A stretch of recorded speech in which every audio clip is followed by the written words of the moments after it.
Hello guys, welcome back once again my YouTube channel. दोस्तों, आज हम आपके लिए लेकर आए हैं सैनिटरी इंस्पेक्टर के एफआई डिप्लोमा में जो बुक 5 बुक्स चलती हैं उनमें से आज हम बुक 2 का एक मैराथन वीडियो लेकर आए हैं। आप लोगों का काफ़ी डिमांड था और अगर यदि आपने मैराथन फर्स्ट वाली बुक का नहीं देखा तो लिंक डिस्क्रिप्शन में दिए, वहाँ पे जाके आप लोग देख सकते हैं दोस्तों। और हाँ दोस्तों, जो लोग चैनल पर पहली बार हो चैनल को सब्सक्राइब करते और बेल आइकन को प्रेस कर दे, जिससे कि वीडियो का नोटिफिकेशन आपको सबसे पहले मिल सके। तो चलिए दोस्तों, स्टार्ट करते हैं। तो दोस्तों, तो चैप्टर 1 का क्या नाम है आपके? तो चैप्टर फर्स्ट का आपका नाम है रोग की अवधारणा तथा रोकथाम दोस्तों, ठीक है। इसके इम्पोर्टेंट क्वेश्चन क्या है दोस्तों? तो सबसे पहला क्वेश्चन क्या है दोस्तों? हेल्थ स्पेक्ट्रम का सबसे ऊपरी बिंदु क्या है? तो हेल्थ स्पेक्ट्रम का सबसे ऊपरी बिंदु होता है दोस्तों पॉजिटिव हेल्थ, ठीक है। क्वेश्चन नंबर दूसरा क्या है दोस्तों? क्वेश्चन दूसरा है आपका हेल्थ स्पेक्ट्रम का सबसे निचला बिंदु कौन सा होता है दोस्तों? तो दोस्तों, सबसे हेल्थ स्पेक्ट्रम सबसे निचला बिंदु कौन सा होता है? डेथ होता है दोस्तों, ठीक है, मृत्यु। क्वेश्चन नंबर तीसरा क्या है दोस्तों? रोग के आइसबर्ग के अनुसार फ्लोटिंग टिप किस प्रकार के मामले को दर्शाता है? तो दोस्तों, तो फ्लोटिंग टिप जो मामले को दर्शाता है, कैसे मामले को दर्शाता है? तो एक क्लिनिकल केसेस या डायग्नोसिस केसेस को दर्शाता है दोस्तों, ठीक है। क्वेश्चन नंबर चौथा क्या है? रोग के आइसबर्ग सिद्धांत के अनुसार डूबा हुआ भाग किस प्रकार के मामले को दर्शाता है दोस्तों? तो वो कैसे केसों को दर्शाता है दोस्तों? तो लैटेंट केसों को, इन एपरेंट केस को, और दोस्तों कौन से केसेस को? प्री सिम्टोमेटिक केसेस को, अनडायग्नोस्ड केसेस को दोस्तों, ठीक है, अनडायग्नोस्ड कैरियर केस को, इन सभी को दर्शाता है दोस्तों, ठीक है। क्वेश्चन नंबर 5वां क्या है? आइसबर्ग फिनोमिना में वाटर लाइन क्या दर्शाता है? तो वाटर लाइन जो आपका दोस्तों दर्शाता है डिमार्केशंस बिटवीन एपरेंट एंड इनएपरेंट डिसीजेज को दोस्तों, ठीक है, अंतर दिखाते दोस्तों, ठीक है, एपरेंट और इनएपरेंट डिसीजेज के बीच में, ठीक है। क्वेश्चन नंबर 6वां क्या है? नेचुरल हिस्ट्री ऑफ डिसीज का पता लगाने के लिए सबसे अच्छा तरीका कौन सा होता है दोस्तों? तो नेचुरल हिस्ट्री ऑफ डिसीज का पता लगाने के लिए दोस्तों सबसे अच्छा स्टडी कौन सा दोस्तों? कोहार्ट स्टडी बोलते हैं, ठीक है। क्वेश्चन नंबर 7वां क्या है? क्वेश्चन नंबर 7वां है हमारा रोगों का बहुकारकीकरण की अवधारणा किसने प्रचारित किया? तो दोस्तों, किसने प्रचारित किया? जर्मनी के पेंटन कोपर ने दोस्तों। ये इंपॉर्टेंट क्वेश्चन है, ठीक है। क्वेश्चन नंबर दोस्तों 8वां क्या है? 8वां क्वेश्चन है आपका रोग के रोकथाम कितने तरीकों से कर सकते? तो रोग का रोकथाम दोस्तों हम 4 प्रकार से कर सकते हैं दोस्तों। कौन कौन से तरीके हैं?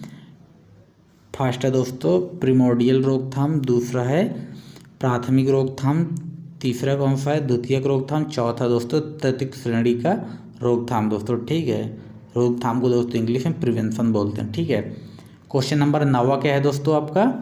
9वां है दोस्तों रोग निवारण की प्रिमोडियल प्रिवेंशन की अवस्था का उदाहरण क्या है? तो प्रिमोडियल प्रिवेंशन का उदाहरण दोस्तों इंपॉर्टेंट क्वेश्चन है ये भी आपका, तो लाइफ मॉडिफिकेशन, पर्सनल हाइजीन होता है। और क्वेश्चन 10वां क्या है दोस्तों आपका? रोग निवारण में वैक्सीनेशन किस अवस्था का उदाहरण है? ये भी आपको दोस्तों इंपॉर्टेंट क्वेश्चन है। तो कैसा है दोस्तों? रोग निवारण वैक्सीनेशन जो आपका होता है प्राइमरी प्रिवेंशन होता है, ठीक है। क्वेश्चन नंबर 11वां क्या है? क्वेश्चन नंबर 11वां है आपका दोस्तों रोग निवारण में क्वारंटाइन की अवस्था को उदाहरण। तो दोस्तों क्वारंटाइन आपको मालूम होगा प्राइमरी प्रिवेंशन ये भी होता है दोस्तों, ठीक है। क्वेश्चन नंबर 12वां क्या है? 12वां दोस्तों रोग निवारण में फिजियोथेरेपी किस अवस्था को उदाहरण? तो दोस्तों फिजियोथेरेपी जो होता है वो आपका सेकेंडरी प्रिवेंशन होता है दोस्तों, ठीक है। क्वेश्चन नंबर 13वां क्या है? रोग के प्रत्यक्ष प्रसारण के माध्यम है। तो रोग के तो रोग के प्रत्यक्ष प्रसारण के माध्यम दोस्तों आपके कौन कौन से होते हैं? पहला है प्रत्यक्ष संपर्क, दूसरा है छितरी बूंद, तीसरा है संक्रमित मिट्टी, चौथा है त्वचा में टीका लगना, और चौथा क्या है दोस्तों? सॉरी, 5वां क्या है? शल्य क्रिया के द्वारा दोस्तों, ठीक है। ये सभी रोग के प्रत्यक्ष प्रसारण के माध्यम होते हैं दोस्तों, ठीक है। डायरेक्ट तरीके से फैलते हैं दोस्तों, ठीक है। क्वेश्चन नंबर 14 क्या है, इनडायरेक्ट रोग प्रसारण के माध्यम कौन कौन से होते हैं दोस्तों, तो वाहक जन्य प्रसारण, वायुजनित, फ्यूमाइड्स, गंदे हाथ व उंगलियां, ये सभी आपके अप्रत्यक्ष तरीके से रोग को फैलाने में मदद करते हैं दोस्तों, ठीक है। क्वेश्चन नंबर 15 क्या है, प्रत्यक्ष प्रसारण से होने वाले रोग हैं, तो प्रत्यक्ष प्रसारण के दोस्तों तो कौन कौन से होते हैं, सिफिलिस, गोनोरिया, HIV इत्यादि, ये सभी प्रत्यक्ष प्रसारण के रोग होते हैं दोस्तों, ठीक है। क्वेश्चन नंबर 16 क्या है, छिद्री बूंदों के संपर्क से होने वाले रोग है दोस्तों, तो कौन कौन से रोग होते हैं, तपेदिक, मीजल्स, निमोनिया, फ्लू, चेचक, डिप्थीरिया, ये सभी जो होते हैं छिद्री बूंदों के संपर्क से होने वाले रोग होते हैं दोस्तों, ठीक है। क्वेश्चन नंबर 17 क्या है दोस्तों, क्वेश्चन नंबर दोस्तों 17 है आपका, संक्रमित मिट्टी से संपर्क में आने वाले रोग हैं, तो कौन कौन से रोग होते हैं दोस्तों, टिटनस, हुकवर्म, राउंडवर्म, ये सभी दोस्तों जो होते हैं संक्रमित मिट्टी से होते हैं दोस्तों, ठीक है। क्वेश्चन नंबर 18 क्या है दोस्तों, क्वेश्चन नंबर 18 त्वचा के टीका लगाने से फैलने वाले रोग कौन कौन से, त्वचा में अगर टीका लगाते हैं उससे कौन फैलने, हेपेटाइटिस बी और रेबीज, ये सभी त्वचा में टीका लगाने से फैलने वाले रोग होते हैं दोस्तों, ठीक है। क्वेश्चन नंबर 19 स्वच्छता के बाधक कौन कौन से होते हैं, तो 5F जिनको बोलते हैं, तो कौन कौन से होते हैं, faeces, fluid, finger flies, food, ये सभी आपके 5F होते हैं, ठीक है। स्वच्छता के बाधक, सैनिटेशन बैरियर, ये भी इंपॉर्टेंट क्वेश्चन आपको दोस्तों, ठीक है। दोस्तों यहाँ से आपका चैप्टर नंबर 1 खत्म हो गया। अब चैप्टर नंबर 2 का शुरुआत करेंगे दोस्तों हम, ठीक है। तो चैप्टर नंबर 2 का नाम क्या है दोस्तों आपका, प्राथमिक सूक्ष्म जीव विज्ञान एवं परजीवी विज्ञान, ठीक है दोस्तों। प्राथमिक सूक्ष्म विज्ञान और परजीवी विज्ञान, ये आपका चैप्टर नंबर 2 का नाम है। इसके इंपॉर्टेंट क्वेश्चन क्या है दोस्तों, तो पहला है एरोब बैक्टीरिया किसे कहते हैं, एरोब बैक्टीरिया वो होते हैं दोस्तों जो ऑक्सीजन की उपस्थिति में बढ़ते हैं दोस्तों, ठीक है। और एनरोब बैक्टीरिया किसको कहते हैं दोस्तों, एनरोब बैक्टीरिया जिन्हें ऑक्सीजन की आवश्यकता नहीं होती, ठीक है, बढ़ने के लिए। राउंडवर्म को और अन्य किस नाम से जानते हैं, क्वेश्चन नंबर 3 है आपका, तो उसको एस्कैरिस लुम्ब्रिक्वाइड्स के नाम से भी जाना जाता है दोस्तों। इंपॉर्टेंट क्वेश्चन है, पूछ लेता है कि राउंडवर्म को अन्य किस नाम से जाना जाता है दोस्तों, ठीक है। और क्वेश्चन नंबर 4 क्या है दोस्तों, हुकवर्म को अन्य किस नाम से जाना जाता है, तो हुकवर्म को जो दोस्तों आपको जाना जाता है तो एनकाइलोस्टोमा ड्यूडेनम, ये भी आपका इंपॉर्टेंट क्वेश्चन दोस्तों पूछ लेता है, कई बार पूछा है।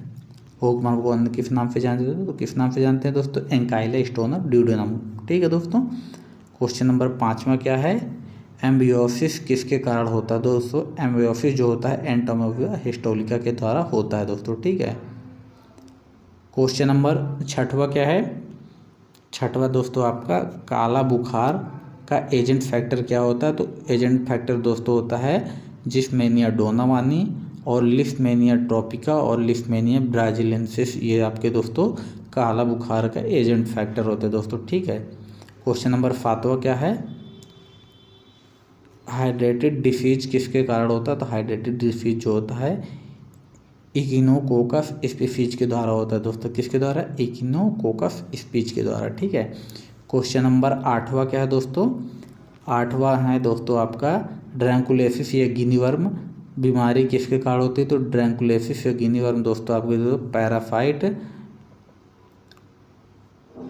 पैरासाइट ड्रैंकुलेसिस मेडिंसिस के द्वारा होती है दोस्तों, ठीक है। किसके द्वारा, गिनीवर्म बीमारी किसके द्वारा होती है, पैरासाइट ड्रैंकुलस मेडिंसिस के द्वारा दोस्तों, ठीक है। क्वेश्चन नंबर 9 क्या है, मलेरिया का पॉजिटिव एजेंट क्या होता है दोस्तों, तो मलेरिया का जो पॉजिटिव एजेंट होता है दोस्तों प्लाज्मोडियम वाइवेक्स और फैल्फीफेरम होता है दोस्तों, ठीक है। क्वेश्चन नंबर दोस्तों 10 क्या है आपका, घरेलू मक्खी का जीवन काल कितने दिन का होता है, तो घरेलू मक्खी का जीवन काल दोस्तों 1 से 2 माह तक जो होते घरेलू मक्खी जीवित रहती है दोस्तों, ठीक है। इंपॉर्टेंट क्वेश्चन नंबर 11 क्या है, मादा मच्छर का जीवन कितने दिन का होता है, तो मादा मच्छर का दोस्तों जीवन कितने 5 से 7 सप्ताह का होता है। इंपॉर्टेंट क्वेश्चन है ये भी आपका, ठीक है। रेडफिली का जीवन, ये सभी दोस्तों आपके सभी इंपॉर्टेंट क्वेश्चन दोस्तों, ठीक है। क्वेश्चन नंबर 12 क्या है, रेडफिली का जीवन काल कितना होता है, तो रेडफिली का दोस्तों जीवन काल होता है लगभग 2 वर्ष। और दोस्तों जू का जीवन काल कितना होता है, जू जिसको बोलते हैं आप जूअर, ठीक है, तो उसका जीवन काल कितना होता है 4 से 6 सप्ताह दोस्तों। जू का, इसको इंग्लिश में बोलते हैं लाउस, इसका जीवन काल 4 से 6 सप्ताह होता है दोस्तों, ठीक है। क्वेश्चन नंबर 14 क्या है दोस्तों, इंपॉर्टेंट क्वेश्चन है, विडाल टेस्ट किसके लिए किया जाता है, तो दोस्तों विडाल टेस्ट आपका टाइफाइड के लिए किया जाता है दोस्तों, इंपॉर्टेंट क्वेश्चन है, ठीक है। क्वेश्चन नंबर 15 क्या है, सिक टेस्ट किसके लिए किया जाता है दोस्तों, तो सिक टेस्ट तो दोस्तों डिप्थीरिया के लिए किया जाता है। ये सभी दोनों इंपॉर्टेंट क्वेश्चन दोस्तों, ठीक है। और क्वेश्चन नंबर दोस्तों, अब दोस्तों आपको हम चैप्टर नंबर 3 कराएंगे। और हाँ दोस्तों, अगर आपको इसका पीडीएफ चाहिए तो आप लोग पीडीएफ ले सकते हैं, आप हमारे व्हाट्सएप पे मैसेज करके नोट्स भी परचेस कर सकते हैं दोस्तों। ये हमारा व्हाट्सएप नंबर है 491980, ये हमारा व्हाट्सएप नंबर, आप इस पर नोट्स के लिए संपर्क कर सकते हैं दोस्तों, ठीक है। अब दोस्तों चैप्टर नंबर 3 के स्टार्ट करेंगे दोस्तों। 3 का नाम दोस्तों रोगनाशक तथा रोगाणुरोधी, ये आपका दोस्तों चैप्टर का नाम है। तो क्वेश्चन फर्स्ट क्या है, रोगाणुनाशक किसे कहते हैं दोस्तों, ठीक है, ये आपका फर्स्ट क्वेश्चन, रोगाणुनाशक किसे कहते हैं, तो दोस्तों रोगाणुनाशक उसे कहते हैं, रोगाणुनाशी या जीवाणुनाशी दोनों एक ही होते हैं, ठीक है, जो शरीर के बाहर संक्रमणकारी कारकों को रासायनिक या भौतिक एजेंट के सीधे प्रभाव द्वारा मारने वाले एजेंट होते हैं, मतलब रोगाणु का जो नाश कर देते हैं, ठीक है, वो क्या कहलाएंगे दोस्तों, आपका रोगाणुनाशक कहलाएंगे। रोगाणुरोधक क्या होते हैं, रोगाणुरोधक किन्हें को कहते हैं, रोगाणुरोधक क्वेश्चन नंबर 2 है आपका।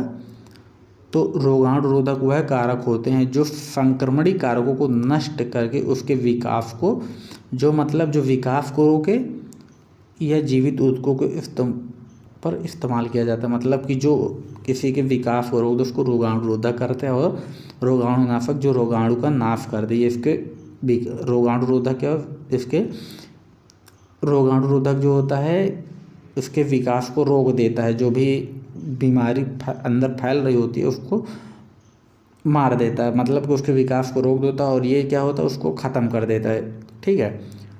डिसइंफेक्शन के कुछ उदाहरण, डिसइंफेक्शन जो होते हैं देखो, अल्कोहल हो गया, क्लोरीन हो गया, फॉर्मल्डिहाइड हो गया, हाइड्रोजन पेरोक्साइड हो गया दोस्तों, ये सभी डिसइंफेक्शन के उदाहरण होते हैं दोस्तों, ठीक है, इनमें से पूछ सकता है, इंपॉर्टेंट है ये भी आपके लिए। क्वेश्चन नंबर 4 क्या है, डिसइंफेक्शन को कितने प्रकार से वर्गीकृत कर सकते हैं, तो डिसइंफेक्शन आपके 3 प्रकार के होते हैं दोस्तों, ठीक है। पहला है नेचुरल प्रकार का, दूसरा है फिजिकल, और फिजिकल के 2 टाइप है दोस्तों, ठीक है। नेचुरल में एक हो गया सनलाइट और एक एयर हो गया दोस्तों, ठीक है। फिजिकल के 2 टाइप होते हैं, एक ड्राई हीट होता है, एक मॉइस्ट हीट होता है दोस्तों, ठीक है। ड्राई हीट में बर्निंग हो गया, हॉट ड्राई एयर हो गया दोस्तों, ठीक है। और मॉइस्ट मतलब नमी वाले में स्टीम हो गया, और बॉइलिंग के थ्रू ये आपके फिजिकल हो गया, फिजिकल डिसइंफेक्शन हो गया दोस्तों, ठीक है। और थर्ड क्या है दोस्तों, थर्ड है आपका केमिकल। ये 3 टाइप के होते हैं दोस्तों, एक लिक्विड होता है, एक सॉलिड होता है, और गैस फॉर्म में होता है, ठीक है। लिक्विड के भी में कई ठो आ जाते हैं दोस्तों, जैसे कि फिनॉल हो गया लिक्विड में, क्रेसॉल हो गया, अल्कोहल, फार्मलिन, क्लोरीन, ये भी है आपका दोस्तों इंपॉर्टेंट क्वेश्चन, याद रखिए, वेरी वेरी इंपॉर्टेंट, ठीक है। सॉलिड ब्लीचिंग पाउडर और चूना, ये सॉलिड है दोस्तों आपके, ठीक है। गैस में क्या है, गैस में फॉर्मल्डिहाइड, एथिलीन, ठीक है, एथिलीन ऑक्साइड, ये सभी आपके गैस फॉर्म में होते हैं, ठीक है, डिसइंफेक्शन। और क्वेश्चन नंबर दोस्तों 5वां क्या है आपका, तो 5वां दोस्तों क्वेश्चन आपका, निम्नलिखित में किसे हाथ धोने का सबसे महत्वपूर्ण पहलू माना जाता है, मतलब किस प्रकार से हाथ धोने को सबसे अच्छा माना जाता है, तो घर्षण के थ्रू, ठीक है, हाथों को रगड़ रगड़ कर धोना चाहिए दोस्तों, ठीक है, आप लोगों को पता ही होगा। क्वेश्चन नंबर 6 क्या है दोस्तों, साबुन के पानी से हाथ धोने की समयावधि क्या होती है, साबुन के पानी से हाथ धोने की समयावधि दोस्तों आपका क्या है, यहाँ पे आप लोग अच्छे से देख लीजिए। साबुन के पानी से हाथ धोने की समयावधि दोस्तों 40 से 60 सेकंड होती है। इंपॉर्टेंट क्वेश्चन बन जाता है। और क्वेश्चन 7वां क्या है दोस्तों, हाथ से हाथ धोने की समयावधि दोस्तों 20 सेकंड होती है। हाथ से हाथ धोने की समयावधि 20 सेकंड। और क्वेश्चन 8वां क्या है, हाथ धोने की प्रक्रिया के कितने स्टेप होते हैं, तो हाथ धोने की प्रक्रिया के दोस्तों 7 स्टेप होते हैं दोस्तों। ठीक है दोस्तों, यहाँ से आपका 3rd चैप्टर ख़त्म हो गया है। ठीक है, और चैप्टर नंबर 4 की स्टार्टिंग करेंगे हम यहाँ से। तो चैप्टर नंबर 4 का नाम है दोस्तों प्रतिरक्षण एवं प्रतिरक्षण कारण। ठीक है, तो सबसे पहला क्वेश्चन दोस्तों आपका क्या बनेगा, प्रतिरक्षण को कितने भागों में बांटा गया है दोस्तों। तो दोस्तों प्रतिरक्षण को 2 भागों में बांटा गया है, एक एक्टिव इम्यूनिटी, एक पैसिव इम्यूनिटी। प्रतिरक्षण को दोस्तों इंग्लिश में बोलते हैं इम्यूनिटी। ठीक है, क्वेश्चन नंबर 2 क्या है, वैक्सीन कितने प्रकार की होती है। तो दोस्तों वैक्सीन जो होती है आपकी 5 प्रकार की होती है। ठीक है, एक लाइव एटेन्यूएटेड, एक इनएक्टिव वैक्सीन, एक टॉक्साइड वैक्सीन, एक सेलुलर फ्रैक्शन, एक कॉम्बिनेशन। कौन कौन सी दोस्तों, इंपॉर्टेंट है question. Live attenuated, inactivated, toxoid और सेलुलर फ्रैक्शन और कॉम्बिनेशन, ये आपकी वैक्सीन्स के टाइप्स होते हैं दोस्तों। ठीक है, एक इम्पॉर्टेंट क्वेश्चन दोस्तों, important, very very important question. ठीक है, वैक्सीन का पितामह किसको कहा जाता है दोस्तों, तो वैक्सीन का पितामह दोस्तों एडवर्ड जेनर को कहा जाता है दोस्तों। ठीक है, क्वेश्चन नंबर 4 क्या है, सबसे पहली वैक्सीन कौन सी खोजी गई, वह किसके द्वारा खोजी गई दोस्तों। तो सबसे पहली जो वैक्सीन दोस्तों 1796 में एडवर्ड जेनर के द्वारा खोजी गई। ठीक है, किसके द्वारा, एडवर्ड जेनर के द्वारा चेचक की वैक्सीन। आपसे यहाँ पे क्वेश्चन यही पूछ सकता है कि सबसे पहले कौन सी वैक्सीन खोजी गई है, तो सबसे पहले वैक्सीन आपकी दोस्तों चेचक की खोजी गई, याद रखिएगा। ठीक है, इंपॉर्टेंट क्वेश्चन है। क्वेश्चन नंबर 5वां क्या है, सार्वभौमिक प्रतिरक्षाकरण कार्यक्रम की शुरुआत कब की गई थी। तो सार्वभौमिक प्रतिरक्षाकरण कार्यक्रम की शुरुआत 10 नवंबर 1985 को किया गया दोस्तों। ठीक है, क्वेश्चन 6 क्या है, टिटेनस टॉक्साइड का टीका दिया जाता है। तो टिटेनस टॉक्साइड का टीका दोस्तों इंट्रामस्कुलर दिया जाता है 0.5 ml। ठीक है, क्वेश्चन नंबर 7वां क्या है दोस्तों, 7वां दोस्तों आपका BCG का टीका दिया जाता है। तो BCG का टीका दोस्तों इंट्राडर्मल दिया जाता है दोस्तों। ठीक है, कहाँ पे, इंट्राडर्मल। क्वेश्चन नंबर 8वां क्या है, क्वेश्चन नंबर 8वां है दोस्तों आपका इनएक्टिवेटेड पोलियो वैक्सीन का टीका दिया जाता है। तो दोस्तों मांसपेशियों के अंदर दिया जाता है। ठीक है, क्वेश्चन नंबर 9वां क्या है, पोलियो का टीका फ्रीजर में कौन से कंपार्टमेंट में रखा जाता है दोस्तों, याद रखिएगा, इंपॉर्टेंट क्वेश्चन है। ठीक है, पोलियो का टीका जो रखा जाता है फ्रीजर कौन से कंपार्टमेंट, तो पहले कंपार्टमेंट में रखा जाता है दोस्तों। ठीक है, पोलियो का टीका स्वास्थ्य केंद्र पर कितने डिग्री सेंटीग्रेड पे रखा जाता है दोस्तों, इंपॉर्टेंट क्वेश्चन है। ठीक है, 20 डिग्री सेंटीग्रेड कई बार पूछा है कि पोलियो का टीका स्वास्थ्य केंद्र पे कितने डिग्री पर रखा जाता है, तो 20 डिग्री पर बताइएगा। ठीक है, क्वेश्चन नंबर 11वां क्या है, टीके के दूसरी डोज के मध्य कम से कम कितने टाइम का अंतराल होना चाहिए दोस्तों, 1 माह का अंतराल होना चाहिए। ठीक है, क्वेश्चन नंबर 12वां दोस्तों आपका BCG का टीका फ्रीजर के कौन से कंपार्टमेंट में रखा जाता है दोस्तों, तो BCG का टीका जो होता है दूसरे कंपार्टमेंट में रखा जाता है दोस्तों। ठीक है, और क्वेश्चन नंबर 13 है दोस्तों, टाइफाइड का टीका दिया जाता है। तो टाइफाइड का टीका जो दिया जाता है 2 से 5 साल के लोगों को टाइफाइड का टीका दिया जाता है दोस्तों। ठीक है, क्वेश्चन नंबर 14 क्या है, DPT का टीका फ्रीजर के कौन से कंपार्टमेंट में रखा जाता है। तो DPT का टीका दोस्तों आपके तीसरे कंपार्टमेंट में रखा जाता है दोस्तों। ठीक है, मीजल्स का टीका दिया जाता है। तो दोस्तों मीजल्स का टीका दिया जाता है दोस्तों चमड़ी के नीचे दिया जाता है दोस्तों। ठीक है, क्वेश्चन नंबर 16 क्या है, विटामिन ए का टीका MR के साथ कब दिया जाता है। तो विटामिन ए का टीका दोस्तों MR के साथ 9 से 12 माह पर दिया जाता है। इंपॉर्टेंट क्वेश्चन है, मार्क कर लीजिएगा।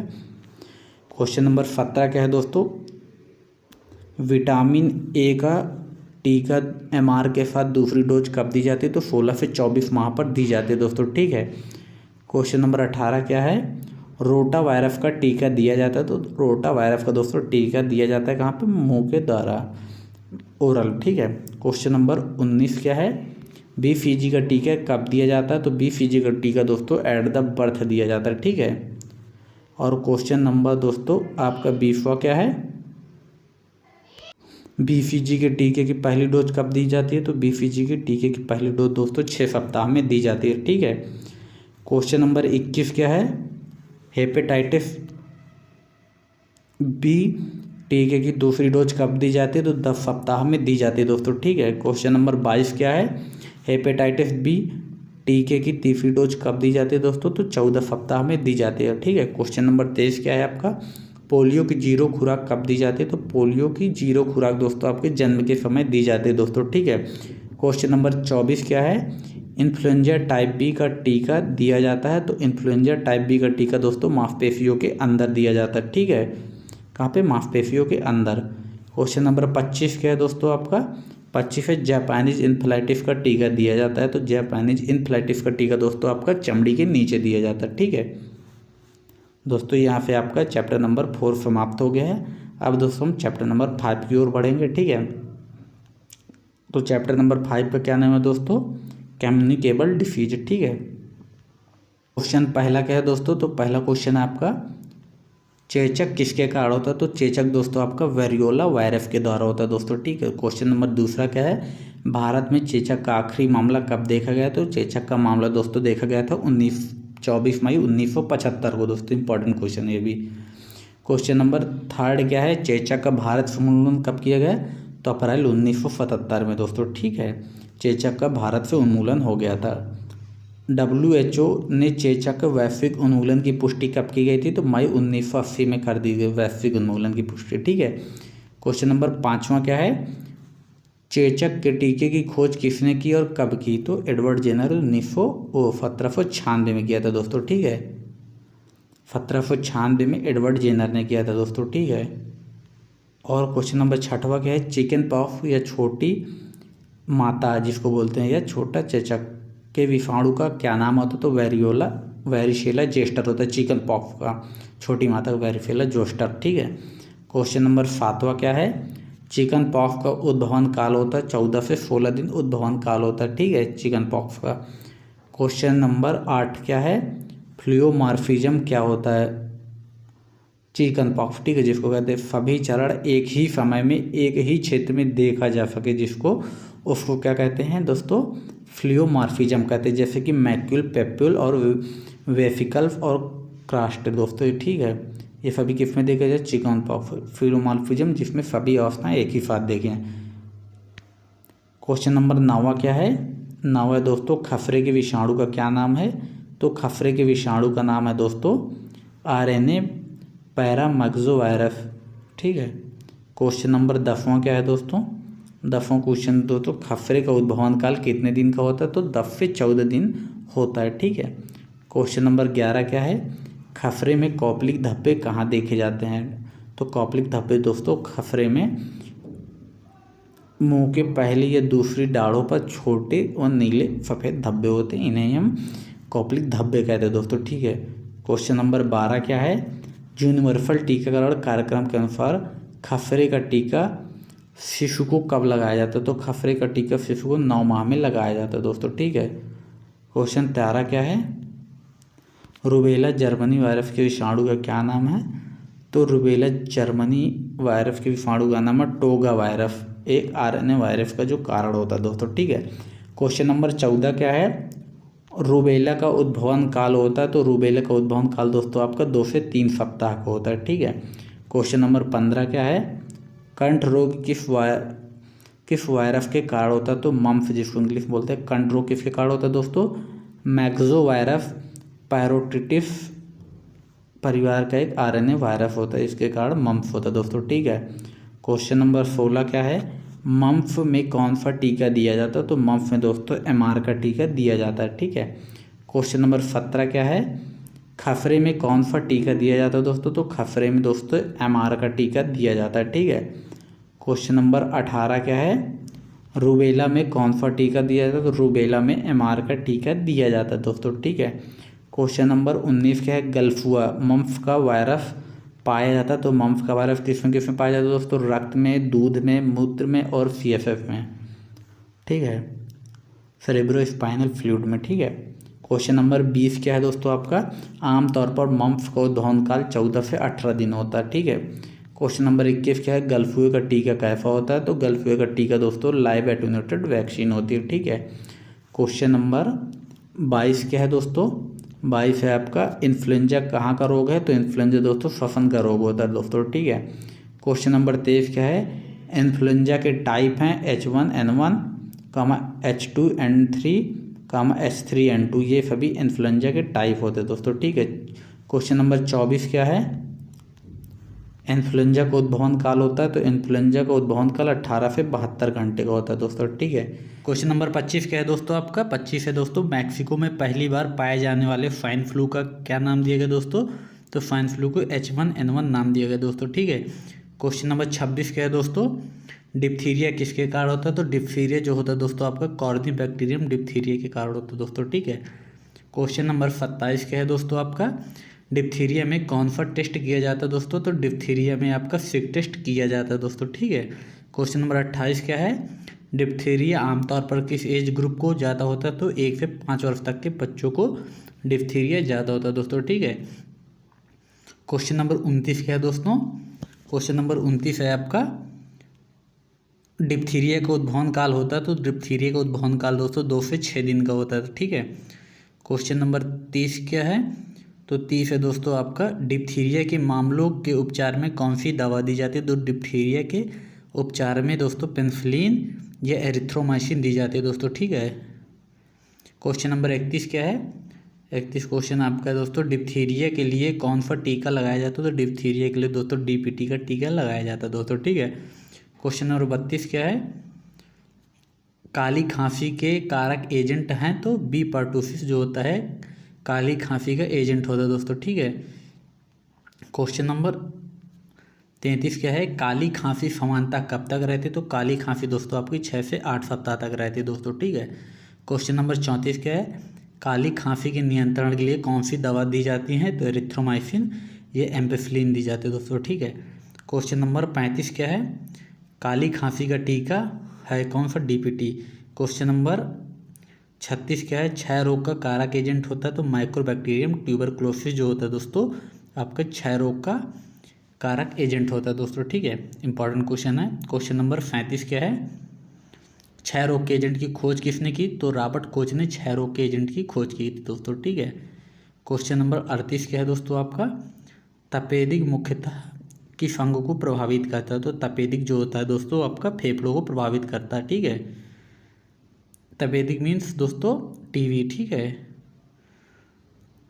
क्वेश्चन नंबर 39 क्या है दोस्तों, तपेदिक का उद्भवन काल होता है, तो 3 से 6 सप्ताह तपेदिक का उद्भवन काल होता है, ठीक है।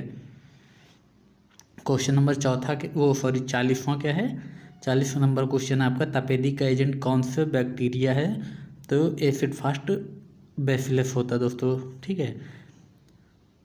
क्वेश्चन नंबर 41 क्या है, तपेदिक में कौन सा टेस्ट किया जाता है, तो मॉन्टेक्स टेस्ट तपेदिक में किया जाता है दोस्तों, ठीक है। क्वेश्चन नंबर 42 क्या है, TB के इलाज में प्रयोग की जाने वाली दवाएं कौन कौन सी होती है, इंपॉर्टेंट क्वेश्चन है, याद रखिएगा, ठीक है। तो TB के इलाज में दोस्तों रिफेम्पिसिन, आइसोनियाजिड, स्ट्रेप्टोमाइसिन, पैराजीनामाइड और कैनेमाइसिन यूज की जाती है दोस्तों, ठीक है। क्वेश्चन नंबर 43 क्या है, TB की वैक्सीन कैसी होती है, तो TB की वैक्सीन जो होती है दोस्तों लाइव वैक्सीन होती है, ठीक है आपकी। क्वेश्चन नंबर 44 क्या है, BCG का टीका किसके रोग से बचाव के लिए किया जाता है, तो BCG का टीका जो होता है वो TB के बचाव के लिए दिया जाता है दोस्तों। TB का नाम क्या क्या है, TB को तपेदिक भी नाम से बुलाते हैं और क्षय रोग के नाम से भी बुलाते हैं दोस्तों, ठीक है। क्वेश्चन नंबर 45 क्या है, विश्व TB दिवस कब मनाया जाता है, तो विश्व TB दिवस जो होता है दोस्तों 24 मार्च को मनाया हाल ही फिलहाल, ठीक है। और क्वेश्चन 46 क्या है दोस्तों आपका, नेशनल TB कंट्रोल प्रोग्राम कब लॉन्च किया गया था, तो 1962 में national TB control programme launch किया गया था दोस्तों, ठीक है। क्वेश्चन नंबर 47 क्या है, RNTPC मतलब कि जिसको संशोधित राष्ट्रीय TB नियंत्रण कार्यक्रम कब लॉन्च किया गया दोस्तों, तो 1993 RNTCP लॉन्च किया गया था दोस्तों, ठीक है। इंपॉर्टेंट क्वेश्चन है। क्वेश्चन नंबर 48 क्या है, पोलियो किसके कारण होता है, तो पोलियो दोस्तों होता है एक वायरस होता है, ठीक है, पोलियो वायरस के द्वारा, जो कि एक आरएनए वायरस होता है, ठीक है। क्वेश्चन नंबर 49 क्या है दोस्तों, पोलियो को पूरी तरह से खत्म करने वाला पहला देश कौन सा है? तो पोलियो को सबसे पहले खत्म करने वाला देश कौन सा? क्यूबा। पोलियो पूरी तरह से और क्वेश्चन नंबर 50 क्या है दोस्तों आपका, पोलियो वायरस पानी में कब तक जिंदा रहता है? तो पोलियो वायरस दोस्तों पानी में 4 मंथ तक जिंदा रहता है, ठीक है। क्वेश्चन नंबर 51 क्या है आपका, पोलियो वायरस मल में कब तक जिंदा रहता है? तो 6 महीने तक मल में जिंदा रह सकता है पोलियो वायरस दोस्तों, ठीक है। क्वेश्चन नंबर 52 क्या है आपका, पोलियो का उद्भवन काल होता है? तो पोलियो का उद्भवन काल दोस्तों 7 से 14 दिन का होता है, ठीक है। क्वेश्चन नंबर 53 क्या है, पोलियो के संचरण का माध्यम होता है? तो पोलियो का संचरण मलमुख मार्ग होता है दोस्तों, ठीक है। क्वेश्चन 54 क्या है, पल्स पोलियो कार्यक्रम कब शुरू किया गया? तो दोस्तों पल्स पोलियो कार्यक्रम 9 दिसंबर 1995 को शुरू किया गया था दोस्तों, ठीक है। क्वेश्चन नंबर 55 क्या है, WHO द्वारा भारत को पोलियो मुक्त देश कब घोषित किया गया? तो WHO को द्वारा भारत को पोलियो मुक्त 27 मार्च 2014 को पोलियो मुक्त देश घोषित किया गया दोस्तों, ठीक है। क्वेश्चन नंबर 56 क्या है, हेपेटाइटिस मुख्यतः किस अंगों को प्रभावित करता है? तो दोस्तों हेपेटाइटिस जो होता है आपके यकृत को प्रभावित करता है दोस्तों, ठीक है। क्वेश्चन नंबर 57 क्या है, हेपेटाइटिस ए का प्रसार मनुष्य में किस प्रकार होता है? क्वेश्चन नंबर आपका 57 है, ठीक है। किसके द्वारा होता है दोस्तों, मुख व मल द्वार से, ठीक है, मुख और मल द्वार से हेपेटाइटिस ए का प्रसार होता है मनुष्य में, ठीक है। क्वेश्चन नंबर 58 क्या है, हेपेटाइटिस ए का उद्भवन काल होता है दोस्तों? तो हेपेटाइटिस ए का उद्भवन काल दोस्तों 15 से 45 दिन तक होता है। क्वेश्चन नंबर 58 क्या है, हेपेटाइटिस बी का उद्भवन काल होता है 50 से 180 दिन का, ठीक है। क्वेश्चन नंबर 59 क्या है दोस्तों, हेपेटाइटिस सी का उद्भवन काल होता है? तो हेपेटाइटिस सी का उद्भवन काल दोस्तों 4 से 8 सप्ताह तक होता है, ठीक है। क्वेश्चन नंबर 60 क्या है, हेपेटाइटिस ई का उद्भवन काल होता है? तो 3 से 8 सप्ताह का दोस्तों हेपेटाइटिस का उद्भवन काल होता है, ठीक है। क्वेश्चन नंबर 61 क्या है, राष्ट्रीय वायरल हेपेटाइटिस कार्यक्रम NVHCP कार्यक्रम कब शुरू किया गया? तो 28 जुलाई 2018 को शुरू किया गया दोस्तों, ठीक है। क्वेश्चन नंबर 62 क्या है, विश्व स्वास्थ्य हेपेटाइटिस दिवस कब मनाया जाता है? तो विश्व स्वास्थ्य हेपेटाइटिस दिवस प्रत्येक वर्ष 28 जुलाई को विश्व स्वास्थ्य हेपेटाइटिस दिवस मनाया जाता है दोस्तों, ठीक है। क्वेश्चन नंबर 63 क्या है, हैजा रोग का कारक एजेंट होता है? तो हैजा रोग का कारक एजेंट होता है दोस्तों विब्रियो कोलेरा। क्वेश्चन नंबर 64 क्या है, हैजा के एजेंटों को कितने भागों में बांटा गया? तो हैजा के एजेंट को दोस्तों 3 भागों में बांटा गया, इनाबा, ओगावा, कोजिमा, ये 3 भागों में बांटा गया दोस्तों, ठीक है। क्वेश्चन दोस्तों 65 क्या है, 65 क्वेश्चन नंबर क्या है? तो 65 क्वेश्चन नंबर है आपका, हैजा महामारी इंडोनेशिया में कब शुरू हुई? तो 1961 में दोस्तों, ठीक है। और क्वेश्चन नंबर 66 क्या है दोस्तों, लोक स्वास्थ्य का पितामह किसे कहा जाता है? तो लोक स्वास्थ्य का पितामह दोस्तों हैजा को कहा जाता है दोस्तों, ठीक है।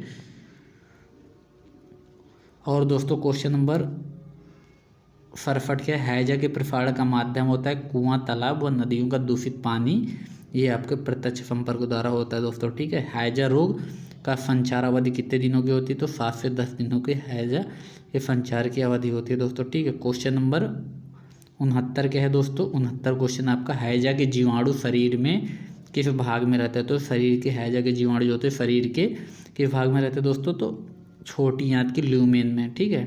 क्वेश्चन नंबर 70 क्या है, हैजा का उद्भवन काल होता है? तो हैजा का उद्भवन काल कुछ घंटों से लेकर 5 दिन तक होता है दोस्तों, ठीक है। क्वेश्चन नंबर 71 क्या है दोस्तों, मौखिक द्रव्य चिकित्सा का उद्देश्य क्या है? तो मौखिक द्रव्य चिकित्सा का उद्देश्य दोस्तों निर्जलीकरण को रोकना और मृत्यु दर को कम करना, ठीक है। क्वेश्चन नंबर 72 क्या है दोस्तों, WHO के द्वारा अनुशासित ORS किन पदार्थों से मिलकर बना होता है? वो सामग्री की मात्रा भी बताइए यहाँ पे, ठीक है। यहाँ पर दोस्तों आपको जो ORS जो होता है दोस्तों वो निम्न प्रकार से मिलकर बना होता है, यहाँ पे आप लोग देख सकते हैं, ठीक है। ORS किन पदार्थों से मिलकर, उसकी सामग्री की मात्रा, ठीक है। देखो जो एक सोडियम बाई कार्बोनेट से, देखो एक बाई कार्बोनेट और, ठीक है, तो एक सोडियम क्लोराइड, इसमें जो ORS में पदार्थ कौन कौन से होते हैं? सोडियम क्लोराइड होता है, सोडियम बाई कार्बोनेट होता है, पोटेशियम क्लोराइड होता है, ग्लूकोज होता है दोस्तों, और पीने योग्य पानी, ठीक है। तो सोडियम क्लोराइड दोस्तों 3.5 ग्राम होता है, सोडियम बाइकार्बोनेट 2.5 ग्राम होता है, और पोटेशियम क्लोराइड दोस्तों 1.5 ग्राम होता है, और ग्लूकोज दोस्तों 20 ग्राम होता है, और पीने योग्य पानी कितना 1 लीटर पानी में, ठीक है। ये सभी मिलाकर ORF बनाया जाता है दोस्तों। ORF का दोस्तों फुल फॉर्म क्या होता है? ORF का फुल फॉर्म होता है ओरल रिहाइड्रेशन सॉल्यूशन, ठीक है। क्वेश्चन नंबर 74 क्या है? तीव्र डायरिया के कारण शरीर में किसकी कमी होती है? तो पानी व लवण की कमी होती है दोस्तों, ठीक है। क्वेश्चन नंबर 75 क्या है? अतिसार का एजेंट कारक होता है तो ई कोलाई, वी कोलेरा और रोटा वायरस, ये सभी अतिसार के एजेंट कारक होते हैं दोस्तों, ठीक है। क्वेश्चन नंबर 76 क्या है? अतिसार का उद्भवन अवधि होती है तो 2 घंटे से 2 दिन तक अतिसार का उद्भवन अवधि होती है दोस्तों, ठीक है। क्वेश्चन नंबर 77 क्या है? टाइफाइड आदि ज्वर का कारक एजेंट है साल्मोनेला टाइफी दोस्तों, ठीक है। क्वेश्चन नंबर 78 क्या है? टाइफाइड के फेज ग्रुप को ज़्यादा से प्रभावित करता है 5 से 19 वर्ष को, ठीक है। क्वेश्चन नंबर 79 क्या है? टाइफाइड के संचरण का माध्यम है फीको ओरल रूट, टाइफाइड के संचरण का माध्यम होता है दोस्तों फीको ओरल रूट। क्वेश्चन नंबर 80 क्या होता है? टाइफाइड का उद्भवन काल होता है तो टाइफाइड का उद्भवन काल दोस्तों 10 से 15 दिन का होता है, ठीक है। क्वेश्चन नंबर 81 क्या है? टाइफाइड रोग की पहचान के लिए कौन सा परीक्षण किया जाता है? तो विडाल टेस्ट किया जाता है टाइफाइड के। क्वेश्चन नंबर 82 क्या है दोस्तों आपका? टाइफाइड रोग के उपचार में मुख्यतः कौन सी दवा दी जाती है? तो एम्पिसिलिन, क्लोराम्फेनिकोल और सेप्टॉन दवा दी जाती है टाइफाइड के उपचार के लिए, ठीक है। क्वेश्चन नंबर 83 क्या है दोस्तों? फूड पॉइजनिंग की उद्भवन अवधि होती है तो फूड पॉइजनिंग की उद्भवन अवधि दोस्तों 1 से 6 घंटे होती है दोस्तों, ठीक है। क्वेश्चन नंबर 84 क्या है? 84 दोस्तों आपका फूड पॉइजनिंग का कारक एजेंट होता है तो साल्मोनेला, स्टाइफाइलोकोकस और बोटुलिज्म दोस्तों, ठीक है, बोटुलिज्म। क्वेश्चन नंबर 85 क्या है? भोजन विषाक्तता का विशेष लक्षण क्या होते हैं? तो बुखार, कपकपी के साथ आएगा उल्टी, जी मिचलाना, पतले दस्त होना, मृत्यु दर लगभग 1% होती है दोस्तों, ठीक है। ये आपके भोजन विषाक्तता फूड पॉइजनिंग के लक्षण होते हैं दोस्तों, ठीक है। क्वेश्चन नंबर 86 क्या है दोस्तों आपका? बोटुलिज्म फूड पॉइजनिंग की विशेषता क्या होती है? तो विशेषता दोस्तों भोजन निगलने में कठिनाइयाँ होती है, दोहरी दृष्टि, और दोस्तों दृष्टि का अंधापन होना, और मांसपेशी में कमजोरी होने, ये बोटुलिज्म फूड पॉइजनिंग के लक्षण होते हैं दोस्तों, ठीक है। क्वेश्चन नंबर 87 क्या है? स्टाइफाइलोकोकल फूड पॉइजनिंग की उद्भवन अवधि 1 से 6 घंटे होती है। क्वेश्चन नंबर 88 क्या है? स्टेफाइलोकोकल फूड पॉइजनिंग के लक्षण की विशेषता क्या होती है? अचानक उल्टी होना, पेट में ऐंठन, रक्त के साथ मल में बलगम, ठीक है। ये सभी जो दोस्तों स्टेफाइलोकोकल फूड पॉइजनिंग के लक्षण होते हैं दोस्तों, ठीक है। क्वेश्चन नंबर 89 क्या है? साल्मोनेला फूड पॉइजनिंग की उद्भवन अवधि 12 से 24 घंटे की होती है दोस्तों, ठीक है। क्वेश्चन नंबर 90 क्या है दोस्तों? सबसे गंभीर फूड पॉइजनिंग का कारक होता है, कौन सा कारक एजेंट होता है? तो दोस्तों बोटुलिज्म होता है, ठीक है। क्वेश्चन नंबर 91 क्या है? मलेरिया का कारक एजेंट होता है तो मलेरिया 4 परजीवी का कारण होता है। देखो प्लाज्मोडियम विवेक्स और प्लाज्मोडियम फैल्सीफेरम, प्लाज्मोडियम मलेरिया और प्लाज्मोडियम ओवल, ये सभी मलेरिया के कारक एजेंट होते हैं। क्वेश्चन नंबर 92 क्या है? मलेरिया परजीवी किस मच्छर के कारण होता है? तो मलेरिया जो होता है फंगल मादा एनाफिलीज मच्छर के काटने से होता है दोस्तों, ठीक है। ये इंपॉर्टेंट क्वेश्चन आपका। क्वेश्चन नंबर 93 क्या है दोस्तों? भारत में अधिकतम मलेरिया के मामले कब देखे जाते हैं? तो जुलाई से नवंबर के बीच में मलेरिया के अधिक मामले देखे जाते हैं। क्वेश्चन नंबर 94 क्या है? मलेरिया परजीवी की वृद्धि के लिए अधिकतम तापमान कितनी आवश्यकता होती है? 20 से 30 डिग्री सेंटीग्रेड दोस्तों, ठीक है। और क्वेश्चन नंबर 95 क्या है दोस्तों? 95 क्वेश्चन है आपका, मलेरिया मच्छर का औसत जीवन चक्र कितने दिनों का होता है? तो 8 से 24 दिन का होता है, ठीक है। 96 मलेरिया रोग उद्भवन अवधि 9 से 14 दिन, ठीक है। क्वेश्चन नंबर 97 मलेरिया रोग की जटिलताएं होती हैं, तो मलेरिया रोग की जटिलता दोस्तों होती हैं दिमागी मलेरिया, गुर्दे का फेल हो जाना, लीवर का नुकसान होना और शरीर में पानी की कमी, ये सभी मलेरिया रोग की जटिलताएं होती हैं। ये आप इसमें देखी जाती हैं समस्याएं, ठीक है। क्वेश्चन नंबर 98 क्या है दोस्तों? मलेरिया रोग के पहचान के लिए कौन सा टेस्ट किया जाता था? पेरिफेरल ब्लड स्मीयर टेस्ट किया जाता है दोस्तों, ठीक है। पेरिफेरल ब्लड स्मीयर टेस्ट होता है, ठीक है। क्वेश्चन नंबर 99 क्या है? मलेरिया उपचार में कौन सी दवा दी जाती है? तो निम्न दवाएं दी जाती है, प्राइमाक्यून, क्लोराक्यून, मेटाकैल्फिन, रिफोचिन, डॉक्सिलिन, क्यूनेन ये सभी दवा दी जाती है, और मेफ्लुकेन। ठीक है। क्वेश्चन नंबर 100 क्या है दोस्तों आपका, भारत देश में मलेरिया उन्मूलन कार्यक्रम कब चालू हुआ? तो 1958 में चालू किया गया था दोस्तों। ठीक है। क्वेश्चन नंबर 101 क्या है आपका दोस्तों, राष्ट्रीय मलेरिया कार्यक्रम कब शुरू किया था? 1953 में। ठीक है।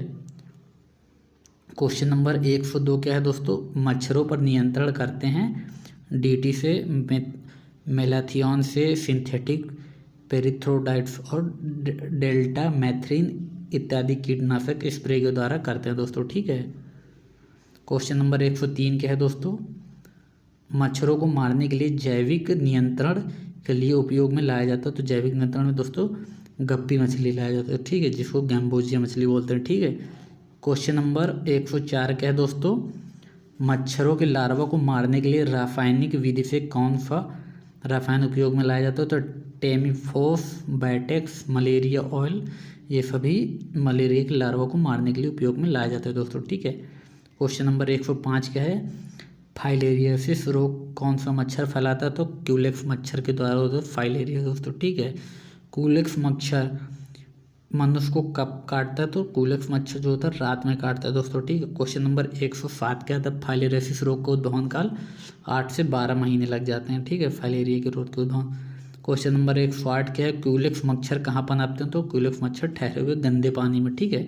क्वेश्चन नंबर 109, फाइलेरिया मच्छर के नियंत्रण के लिए उपयोग में कौन सी दवा लाई जाती है? तो एंटी लार्वा ऑयल या ऑर्गेन फॉस्फेट। ठीक है। क्वेश्चन नंबर 110 क्या है दोस्तों, मलेरिया के इलाज के लिए कौन सी दवा दी जाती है? तो दोस्तों डायएथिलीन कार्बन सिंथ्रेट ये दवा दी जाती है दोस्तों। ठीक है। क्वेश्चन नंबर 111 क्या है, डेंगू ज्वर किस मच्छर के काटने से होता है? तो एडीज मच्छर के काटने से डेंगू ज्वर होता है दोस्तों। 112, एनवीबीटीपी का फुल फॉर्म क्या होता है दोस्तों? एनवीबीडीसीपी का फुल फॉर्म राष्ट्रीय वेक्टर जनित नियंत्रण होता है दोस्तों। ठीक है। क्वेश्चन नंबर 113 क्या है, एंटी लार्वा महीना हर साल कब मनाया जाता है? तो जून के महीने में एंटी लार्वा मंथ मनाया जाता है दोस्तों। ठीक है। क्वेश्चन नंबर 114 क्या है, पीला बुखार का कारक एजेंट है फ्लेवी अर्बोवायरस दोस्तों। ठीक है। क्वेश्चन नंबर 115 क्या है, पीला बुखार का संक्रमण स्रोत है जंगल में मुख्य रूप से बंदर व वन मच्छर, ये सभी पीला बुखार के कारण होते हैं दोस्तों। क्वेश्चन नंबर 116 क्या है, पीत ज्वर येलो फीवर का उद्भवन दोस्तों 3 से 6 दिन होता है दोस्तों। ठीक है। क्वेश्चन नंबर 117 क्या है दोस्तों, येलो फीवर के लक्षण होते हैं? तो येलो फीवर के लक्षण दोस्तों तापमान में वृद्धि, पीलिया, पेट दर्द, चक्कर, उल्टी, एनुरिया, सदमा। क्वेश्चन नंबर 118 क्या है दोस्तों, येलो फीवर की वैक्सीन 17D लगाई जाती है दोस्तों। ठीक है। क्वेश्चन नंबर 119 क्या है दोस्तों, तो 119 से दोस्तों आपके येलो फीवर में परीक्षण किया जाता है। तो येलो फीवर में कौन से परीक्षण दोस्तों किए जाते हैं? तो निम्न टाइप के परीक्षण होते हैं। पहला है अप्रत्यक्ष प्रतिदीप्त परीक्षण, दूसरा है लीफा परीक्षण, और तीसरा क्या है दोस्तों, हीमोग्लूटिनेशन निषेध परीक्षण, ये होते हैं। ठीक है। क्वेश्चन नंबर 120 क्या है दोस्तों, 120 है आपका जापानीज इन्फ्लाइटिस का रोग का कारक एजेंट होता है दोस्तों? तो जापानीज इन्फ्लाइटिस वायरस होता है दोस्तों। ठीक है। क्वेश्चन नंबर 121 क्या है दोस्तों, 121 है दोस्तों आपका जापानीज एन्फ्लाइटिस रोग संचारण का माध्यम होता है। तो संक्रमित मच्छर के काटने से आपका जापानीज इन्फ्लाइटिस रोग होता है दोस्तों। ठीक है। क्वेश्चन नंबर 122 क्या है दोस्तों, क्वेश्चन नंबर 122 है जापानीज इन्फ्लाइटिस रोग की उद्भवन अवधि होती है। तो जापानीज इन्फ्लाइटिस रोग की उद्भवन अवधि दोस्तों 6 से 8 दिन होती है। ठीक है। क्वेश्चन नंबर 123 क्या है दोस्तों, 123 जापानीज इन्फ्लाइटिस का टीका दिया जाता है। तो जापानीज इन्फ्लाइटिस का टीका दोस्तों जेई वैक्सीन दी जाती है, इसमें जेई वैक्सीन। ठीक है। क्वेश्चन नंबर 124 क्या है दोस्तों, प्लेग रोग का कारक एजेंट होता है? तो प्लेग जो होता है दोस्तों आपके यर्सीनिया पेस्टिज के द्वारा प्लेग होता है दोस्तों। ठीक है। क्वेश्चन नंबर 125 क्या है दोस्तों, बुबोनिक प्लेग की उद्भवन अवधि होती है? तो बुबोनिक प्लेग की दोस्तों उद्भवन दोस्तों 2 से 7 दिन तक होती है दोस्तों। ठीक है। क्वेश्चन नंबर 126 क्या है, सेप्टिसेमिक प्लेग की उद्भवन अवधि होती है दोस्तों? तो 2 से 7 दिन इसकी भी अवधि होती है दोस्तों। ठीक है। क्वेश्चन नंबर 127, न्यूमोनिक प्लेग की उद्भवन अवधि कितने दिन होती है दोस्तों? तो 1 से 3 दिन होती है। ठीक है। तो आप लोगों को मालूम होगा कि जो आपके प्लेग होते हैं वो 3 टाइप के होते हैं, एक बुबोनिक प्लेग होता है, एक न्यूमोनिक, एक सेप्टिसेमिक प्लेग, ये 3 टाइप के प्लेग होते हैं दोस्तों। ठीक है। क्वेश्चन नंबर 128 क्या है, ब्लैक डेथ के नाम से किसे जाना जाता है, तो ब्लैक डेथ के नाम से दोस्तों प्लेग को जाना जाता है दोस्तों, ठीक है, प्लेग को ब्लैक डेथ भी कहते हैं, ठीक है। क्वेश्चन नंबर 129 क्या है दोस्तों, 129 है दोस्तों, प्लेग रोग के पहचान के लिए परीक्षण किया जाता है, तो प्लेग रोग के पहचान के लिए दोस्तों कौन से परीक्षण किए जाते हैं, तो स्मीयर टेस्ट होता है, एक रक्त संवर्धन टेस्ट होता है, एक इम्यूनोफ्लोरेंस सूक्ष्मदर्शी टेस्ट होता है दोस्तों, कौन सा, इम्यूनोफ्लोरेंस सूक्ष्मदर्शी टेस्ट, ये 3 टाइप के होते हैं दोस्तों, ठीक है, और भी होते हैं इनमें। क्वेश्चन नंबर 130 क्या है, प्लेग के वाहक को मारने के लिए कीटाणुनाशक का प्रयोग किया जाता है, तो कौन सा कीटाणुनाशक का प्रयोग किया जाता है, तो 10% DDT का प्रयोग कर सकते हैं दोस्तों, 3% BHC का प्रयोग कर सकते हैं और 2% कार्बोरिल का प्रयोग करते हैं, ठीक है। क्वेश्चन और 5% मेलेथिओन का भी प्रयोग कर सकते हैं प्लेग को मारने के लिए, ठीक है।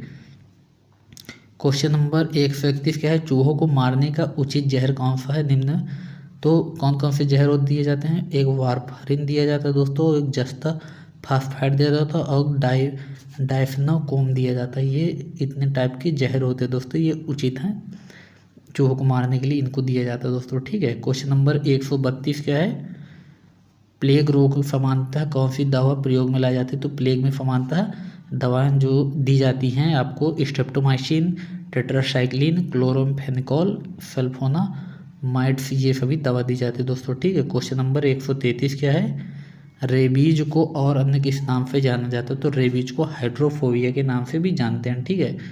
क्वेश्चन नंबर 134 क्या है, रेबीज का कारक एजेंट होता, तो रेबीज का कारक एजेंट होता लाइजा वायरस टाइप 1, ये दोस्तों आपके रेबीज का कारक एजेंट होता है दोस्तों, ठीक है। क्वेश्चन नंबर 135 क्या है, रेबीज किस अंग को प्रभावित करता है, तो रेबीज अंग जो होता है वो केंद्रित का तंत्रिका तंत्र को प्रभावित करता है दोस्तों, ठीक है, नर्वस सिस्टम को। क्वेश्चन नंबर 136 क्या है, रेबीज के लक्षण है, तो रेबीज के लक्षण दोस्तों होते हैं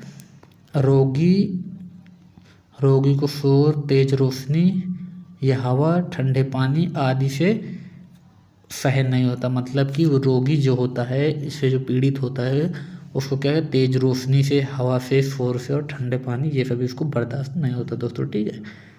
और क्या होता है, उसके चेहरे पर हिंसक ऐंठन आ जाती है, क्रोध ज़्यादा करता है, क्या है, क्रोध ज़्यादा करता है और चिड़चिड़ापन होता है, ये सभी ये लक्षण होते हैं दोस्तों, ठीक है। क्वेश्चन नंबर 137 क्या है, रेबीज की बूस्टर डोज कब लगाई जाती है, तो रेबीज की जो बूस्टर डोज होती है वो 2 वर्ष के अंतराल में लगाई जाती है दोस्तों, ठीक है। क्वेश्चन नंबर 138 क्या है दोस्तों, रेबीज का टीका कहाँ दिया जाता है, तो रेबीज का टीका जो होता है दोस्तों इंट्रामस्कुलर में दिया जाता है, ठीक है। क्वेश्चन नंबर 139 क्या है, कुत्तों में रेबीज कितने प्रकार का होता है, तो कुत्तों में रेबीज 2 प्रकार का होता है, एक उग्र रेबीज होता है, एक घूंगा रेबीज होता है दोस्तों, ठीक है, 2 टाइप के रेबीज होते हैं। क्वेश्चन नंबर 140 क्या है दोस्तों, धानुवार्त टेटनस जिसको बोलते हैं रोग का कारक एजेंट क्या होता है, तो टेटनस का कारक एजेंट क्लोस्ट्रीडियम टेटानी होता है दोस्तों, ठीक है।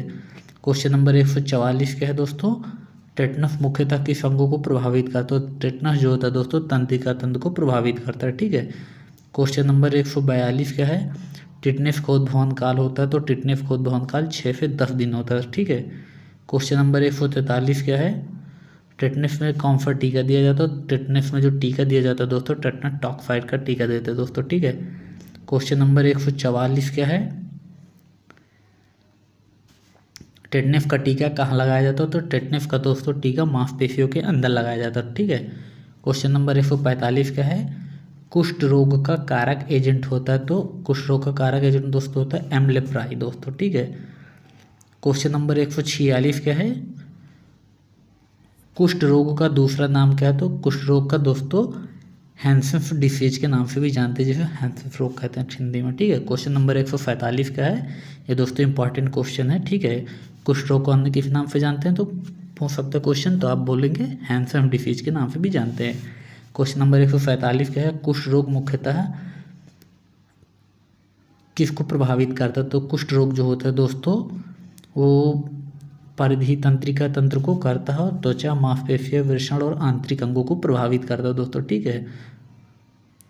क्वेश्चन नंबर 148 क्या है दोस्तों, कुष्ठ रोग के संचरण के माध्यम है, तो कुष्ठ रोग संचरण माध्यम दोस्तों बूंद संक्रमण, संपर्क संक्रमण, प्रत्यक्ष संपर्क, फोमाइट्स और मिट्टी के साथ संकर्ण युक्त सुई, ये सभी कुष्ठ रोग के संचरण के माध्यम होते हैं दोस्तों। ठीक है, क्वेश्चन नंबर 149 क्या है दोस्तों, कुष्ठ रोग की उद्भवन अवधि होती है तो कुष्ठ रोग की उद्भवन अवधि 305 वर्ष होती है दोस्तों। ठीक है, क्वेश्चन नंबर 150 क्या है, कुष्ठ रोग का प्रकार होता है तो कुष्ठ रोग दोस्तों निम्न प्रकार के होते हैं, एक बॉर्डर लाइन प्रकार का होता है, एक ट्यूबरकुलॉइड और एक लेप्रोमेटस, एक शुद्ध न्यूरिक और एक अनिश्चित होती है। ये सभी कुष्ठ रोग के प्रकार होते हैं। कौन कौन से दोस्तों, बॉर्डर लाइन प्रकार, ट्यूबरकुलॉइड और लेप्रोमेटस और शुद्ध न्यूरिक और अनिश्चित, ये सभी कुष्ठ रोग के प्रकार होते हैं दोस्तों। क्वेश्चन नंबर 151 क्या है आपका, WHO के अनुसार कुष्ठ रोगों को किन श्रेणियों में बांटा गया है, तो कुष्ठ रोग को दोस्तों WHO के अनुसार कितने श्रेणियों में बांटा गया, 2 श्रेणियों में, एक पॉलीबैसिलरी, एक मल्टीबैसिलरी, 2 टाइप के कुष्ठ रोग होते हैं दोस्तों। ठीक है, क्वेश्चन नंबर 152 क्या है आपका, कुष्ठ रोग के पहचान हेतु परीक्षण किया जाता है तो निम्न टाइप के परीक्षण किया जाता है, एक लिप्रोमिन टेस्ट होता है, एक हिस्टोलॉजिकल टेस्ट होता है, एक इंट्राडर्मल टेस्ट होता है, ये 3 टाइप के होते हैं। ठीक है, क्वेश्चन नंबर 153 क्या है दोस्तों, कुष्ठ रोग के उपचार में दी जाने वाली दवा कौन कौन सी होती है, तो डेप्सोन होती है, रिफैम्पिसिन होती है, क्लोफाजीमाइन होता है दोस्तों। ठीक है, क्लोफाजीमाइन होता है। ठीक है, क्वेश्चन नंबर 154 क्या है, ट्रकोमा होता है तो ट्रकोमा दोस्तों क्लैमाइडिया ट्रैकोमैटिस के द्वारा होता है।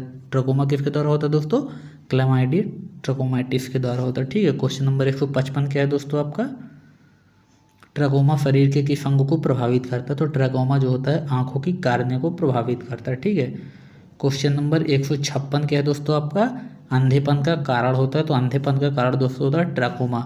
क्वेश्चन नंबर 157 क्या है, भारत में सक्रिय ट्रकोमा कम पाया जाता है, मतलब कि सबसे ज़्यादा सक्रिय ट्रकोमा कब पाया जाता है दोस्तों, तो अप्रैल मई के टाइम पे सक्रिय ट्रकोमा ज़्यादा पाया जाता है दोस्तों। ठीक है, क्वेश्चन नंबर 158 क्या है, ट्रकोमा की उद्भवन अवधि होती है तो ट्रकोमा की उद्भवन अवधि दोस्तों 5 से 12 दिन की होती है। ठीक है, क्वेश्चन नंबर 159 क्या है, STD का फुल फॉर्म क्या होता है, STD का फुल फॉर्म होता है दोस्तों सेक्सुअली ट्रांसमिटेड डिसीज। ठीक है, क्वेश्चन नंबर 160 क्या है दोस्तों, STD के कुछ उदाहरण दीजिए, तो STD के उदाहरण दोस्तों होते हैं, जैसे सिफिलिस होता है, क्रेनकोइड होता है, हार्पिस जननंग होता है, डेनोवेनासिस होता है, एक LGV होता है, एक गोनोरिया होता है, ये सभी STD के उदाहरण होते हैं। ठीक है, क्वेश्चन नंबर 161 क्या है दोस्तों, सिफिलिस रोग का कारक एजेंट होता है तो ट्रेपोनोमा पैलेडियम होता है दोस्तों सिफिलिस का एजेंट। क्वेश्चन 162 क्या है, क्रेनकोइड रोग का कारक एजेंट होता है तो हीमोफिलस डुकेरी क्रेनकोइड का कारक एजेंट होते हैं। ठीक है, क्वेश्चन नंबर 163 क्या है दोस्तों, हर्पीज जेनाइटल का कारक एजेंट होता है तो हर्पीज सिंप्लेक्स वायरस 1 और 2 ये होते हैं। क्वेश्चन नंबर 164 क्या है, डोनोवेनोसिस रोग का कारक एजेंट क्या होता है तो कैलिमोबैक्टीरियम ग्रैनुलोमैटिस, ये सभी एजेंट होते हैं। क्वेश्चन नंबर 165 क्या है दोस्तों, 165 है लिम्फोग्रैनुलोमा वेनेरम रोग का कारक एजेंट क्या होता है तो क्लैमिडियम ट्रकोमेटिस होता है दोस्तों। ठीक है, क्वेश्चन नंबर 166 क्या है दोस्तों, गोनोरिया रोग का कारक एजेंट क्या होता है तो निसेरिया गोनोरिया होता है दोस्तों। ठीक है, क्वेश्चन नंबर 167 क्या है, एड्स का फुल फॉर्म दोस्तों क्या होता है, एड्स का फुल फॉर्म होता है एक्वायर्ड इम्यूनोडिफिशियंसी सिंड्रोम, क्या होता है एक्वायर्ड इम्यूनोडिफिशियंसी सिंड्रोम। ठीक है, याद रखिएगा, इंपॉर्टेंट है। क्वेश्चन नंबर 168 क्या है, एड्स का कारक एजेंट होता है तो ह्यूमन इम्यूनोडिफिशियंसी वायरस, ये एड्स का कारक एजेंट होता है जिसको HIV बोलते हैं। ठीक है, क्वेश्चन नंबर 168 क्या है दोस्तों, 169 क्या है, एड्स का वायरस का व्यास कितना, एड्स के वायरस का व्यास होता है 1/10,000 मिलीमीटर होता है दोस्तों। 170 क्वेश्चन क्या है दोस्तों, राष्ट्रीय एड्स नियंत्रण कार्यक्रम कब शुरू किया गया, तो राष्ट्रीय एड्स नियंत्रण कार्यक्रम दोस्तों 1987 में शुरू किया गया। ठीक है, क्वेश्चन नंबर 171 क्या है दोस्तों, एड्स रोग के संचरण का माध्यम होता है तो एड्स का संचरण रोग का माध्यम क्या होता है दोस्तों, यौन संचरण होता है, रक्त संपर्क होता है मातृभ्रूण या माँ से बच्चे में। ठीक है, सिरिंज सुइयाँ या गोदने से या तो दूषित सर्जिकल आइटम इत्यादि को टच में लाने पे होता है, ठीक है। क्वेश्चन नंबर 172 क्या है दोस्तों आपका, एड्स रोग की उद्भवना अवधि होती है कुछ महीनों से लेकर 10 साल तक, ठीक है। क्वेश्चन नंबर 173 क्या है दोस्तों, एड्स रोग की पहचान के लिए परीक्षण किया जाता है। एड्स रोग के पहचान परीक्षण में कौन सा एलाइजा टेस्ट होता है, वेस्टर्न ब्लॉट टेस्ट होता है दोस्तों। वेस्टर्न ब्लॉट को आप लोग याद रखिएगा, इंपॉर्टेंट है, ठीक है। क्वेश्चन नंबर 174 क्या है दोस्तों, लेप्टोस्पायरोसिस रोग को अन्य किस नाम से जाना जाता है, तो लेप्टोस्पायरोसिस को व्हील की बीमारी के नाम से भी जानते हैं दोस्तों, ठीक है। क्वेश्चन नंबर 175 क्या है दोस्तों, लेप्टोस्पायरोसिस किस रोग का कारक एजेंट होता है। लेप्टोस्पायरोसिस रोग का कारक एजेंट दोस्तों होता है लेप्टोस्पाइरा इंटेरोगेंस, ठीक है, ये होता है। 176 क्या है दोस्तों, लेप्टोस्पायरोसिस रोग की उद्भवना होती है, तो लेप्टोस्पायरोसिस की 2 से 10 दिन होती है दोस्तों, ठीक है। दोस्तों यहाँ से आपका फिर चैप्टर समाप्त हो गया। अब दोस्तों चैप्टर 6 का क्या नाम है आपके, चैप्टर 6 का नाम है दोस्तों नॉन कम्युनिकेबल डिसीज, ठीक है।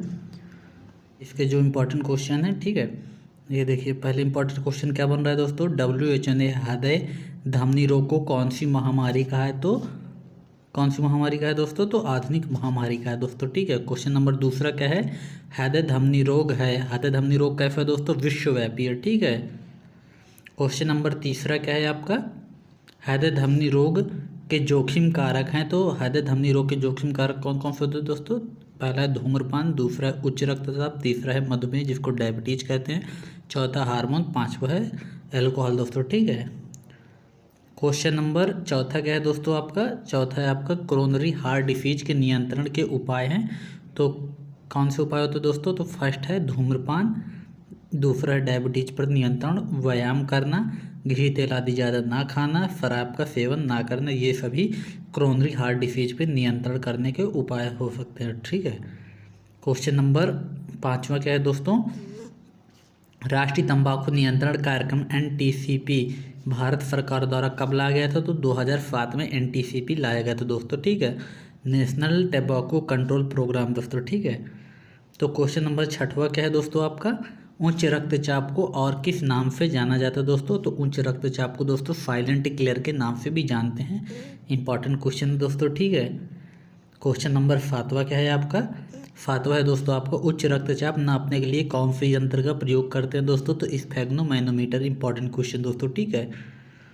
और क्वेश्चन नंबर आठवां क्या है दोस्तों आपका, आठवां है WHO ने रक्तचाप को नापने के लिए कौन सी अवस्था को प्राथमिकता देता है, तो कौन सी अवस्था को प्राथमिकता देता है रक्तचाप नापने के लिए, लेटने की अवस्था से बैठने की अवस्था को, ठीक है, ये इस पर रक्तचाप नापने की अवस्था को प्राथमिकता देता है WHO, ठीक है। क्वेश्चन नंबर 9 क्या है आपका, उच्च रक्तचाप को जोखिम कारक होते हैं, तो उच्च रक्तचाप के जोखिम कारक दोस्तों कौन कौन से होते हैं, पहला है मोटापा, दूसरा है अधिक नमक का सेवन करना, तीसरा है संतप्त वसा, चौथा है शराब इत्यादि, ये सभी उच्च रक्तचाप के जोखिम कारक होते हैं दोस्तों, ठीक है। क्वेश्चन नंबर 10वां क्या है,